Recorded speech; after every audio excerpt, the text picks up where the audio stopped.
Dozens of activists and families of victims of forced disappearances gathered once again in the heart of Mexico's capital to demand that authorities investigate and sanction public officials accused of crimes. They need to open up the military bases. They need to search for the disappeared in the military bases.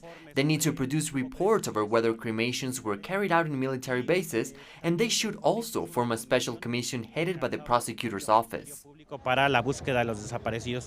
Although the crime of forced disappearance in Mexico gained much more attention after police disappeared the 43 Ayotzinapa students in 2014, families of victims say the practice is decades old and that social activists are often the targets.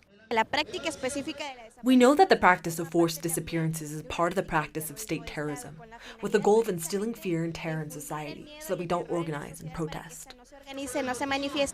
Lawmakers are debating a measure that would outline the punishments of forced disappearance, but these activists fear that there will be no will to implement the law.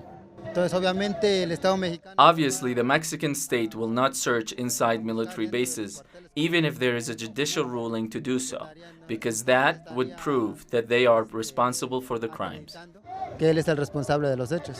Ultimately, activists argue that authorities seek to silence social protests by repressing men and women who are denouncing state violence. Meanwhile, it has been more than a year since lawmakers proposed the law to outline the punishment of forced disappearances, and no date has been set for the final vote.